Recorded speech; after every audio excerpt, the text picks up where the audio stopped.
ನನ್ನ ಲೈಫಲ್ಲಿ ಕೆಲವ್ರನ್ನ ನಾನು ಮೀಟ್ ಮಾಡಿದಾಗ ಅನ್ಸುತ್ತೆ ದಟ್ ಪಾದರಸದ ಥರ ಇರ್ತಾರೆ ಗೊತ್ತಾ, ಸಿಕ್ಕಾಪಡೆ active, always on their toes, ಬೆಳಗ್ಗಿಂದ ರಾತ್ರಿವರೆಗೂ ಏನೋ ಒಂದು ಮಾಡ್ತಿರ್ತಾರೆ, ವಾರದಲ್ಲಿ 7 ದಿನ ಬ್ಯುಸಿ ಇರ್ತಾರೆ. You are one such person Roopa ಅವರೇ. ಆ್ಯಂಡ್ ಐ ಥಿಂಕ್ ಅದು ನಾವೇ ಕಲ್ಟಿವೇಟ್ ಮಾಡ್ಕೊಳಕ್ಕಾಗಲ್ಲ. ಅಂದರೆ ಇವಾಗ ಹೊಸದಾಗಿ ನಾನು ಮಾಡ್ಕೋತೀನಿ ಅನ್ನೋರಿಗೆ ಬಹಳ ಕಷ್ಟ. ಅದೊಂಥರ ಇನ್ಬಿಲ್ಟ್ ಇರಬೇಕು. ನೀವು ಚಿಕ್ಕ ವಯಸ್ಸಿಂದಾನು ಡಾನ್ಸ್ ಹೇಳ್ಕೊಡ್ತಿದ್ರಿ, ಬಟ್ಟೆಗಳನ್ನ ಹೊಲ್ಕೊಡ್ತಿದ್ರಿ, ಬ್ಯೂಟಿ ಪಾರ್ಲರ್ ಕೋರ್ಸ್ ಕೂಡ ಮಾಡಿದ್ರಿ.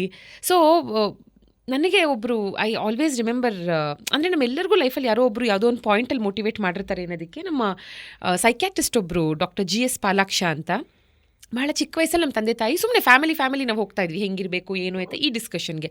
ಅವ್ರು ಯಾವಾಗಲೂ ಹೇಳೋರು, ಸೌಜನ್ಯ ನಿನ್ನ ಕೈ ಯಾವಾಗಲೂ ಅದನ್ನು ಮುಂದೆ ಇಟ್ಕೋ, 5 ಬೆರಳುಗಳು ಏನು ಕಾಣಿಸುತ್ತೆ ಜೀವನದಲ್ಲಿ, ನಾನು ಇದಾಗ್ತೀನಿ, ಇದಾಗಿಲ್ಲ ಅಂದ್ರೆ ಇದು, ಇದಾಗಿಲ್ಲ ಅಂದ್ರೆ ಇದು, 5 ಆಪ್ಷನ್ ಇಟ್ಕೋ. ಅವಾಗ ಒಂದಾಗಿಲ್ಲ ಅಂದಾಗ ನೀನು ತುಂಬ ಬೇಜಾರು ಮಾಡ್ಕೊಂಡು ಡಿಪ್ರೆಸ್ ಆಗ್ಬಿಡಲ್ಲ. ಬಿಕಾಸ್ ನಿನಗೆ ಇನ್ನೂ 4 ಗೊತ್ತಿರುತ್ತೆ. ನಿನಗೆ 4 ಕೈ ಹಿಡ್ದಿಲ್ಲ ಅಂದ್ರೂ 5ನೇದು ಕೈ ಹಿಡಿಯುತ್ತೆ ಅಂತ. I tell the same thing. ನಾನು ಯಾವುದೇ ಕಾಲೇಜಿಗೆ ಸ್ಪೀಚ್ ಕೊಡಕ್ಕೆ ಹೋದ್ರು ಎಲ್ಲರೂ ಜನ Jack of all master of ನನ್ನ ಆಗಬೇಡಿ, ಒಂದೇ ಒಂದ್ರಲ್ಲಿ ಹೋಗಿ ಫೋಕಸ್ ಮಾಡ್ಕೊಡು ಅಂತಾರೆ. ನಾನು ಅದಲ್ಲ. ನಾನು ಎಲ್ರಿಗೂ ಹೇಳೋದು, ನೀವು ಮಲ್ಟಿ ಟಾಸ್ಕು ಮಾಡಬೇಕು, ಮಲ್ಟಿ ಟ್ಯಾಲೆಂಟೆಡ್ ಆಗಿರಬೇಕು, ಆಮೇಲೆ ಎಲ್ಲವನ್ನೂ ಪರ್ಫೆಕ್ಟ್ ಆಗೇ ಮಾಡಬೇಕು. ಒಬ್ಬ ಮನುಷ್ಯ ಒಂದನ್ನು ಚೆನ್ನಾಗಿ ಮಾಡಿದ್ರೆ ಇನ್ನೊಂದು ಖಂಡಿತ ಚೆನ್ನಾಗಿ ಮಾಡ್ತಾನೆ. ಒಬ್ಬನಿಗೆ ಒಂದು ಸರಿಗೆ ಬರಲ್ಲ ಅಂದರೆ ಇನ್ನೊಂದು ಸರಿಗೆ ಮಾಡಲ್ಲ, ನೀವು ಗಮನಿಸಬೇಕಾದ್ರೆ.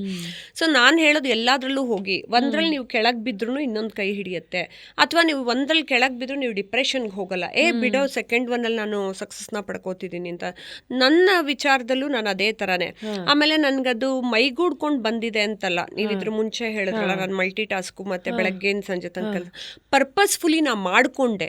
ಯಾಕೆ ಅಂದರೆ ವೆನ್ ಐ ರಿಯಲೈಸ್ಡ್ ನಾನು ಈ ಜನ್ಮದಲ್ಲಿ ಕರ್ಮಗಳನ್ನು ಬೇಗ ಮುಗಿಸ್ಕೊಳ್ದೆ ಹೋದರೆ ಮುಂದಿನ ಜನ್ಮ ಬರಬೇಕು ಅನ್ನೋದು ಒಂದು ಥಾಟ್ ತಲೆಗೆ ಬಂದ್ಬಿಡ್ತಲ್ಲ, ಪರಮಾತ್ಮ ನನಗೆ ಬೇಡಪ್ಪ ನೆಕ್ಸ್ಟ್ ಜನ್ಮ ನನಗೆ ಮುಕ್ತಿ ಕೊಡಬೇಕು ಅಂತ ನಾನು ಅಂದ್ಕೊಂಡಾಗ ಎಲ್ಲ ಕರ್ಮಗಳನ್ನ ಪಟ ನೀವು ಮುಗಿಸ್ಕೊಂಡು ಹೋಗಬೇಕು. 24 ಅವರ್ಸಲ್ಲಿ ನನಗೆ ಸುಸ್ತಾಯಿತು, ಸೊಂಟ ನೋವು ಬಂತು, ನಂಗೆ ದುಃಖ ಆಯಿತು, ನಾವು ಮಲ್ಕೋಬೇಕು, ಅದಕ್ಕೆಲ್ಲ ನಾನು ಟೈಮೇ ಕೊಡೋಲ್ಲ.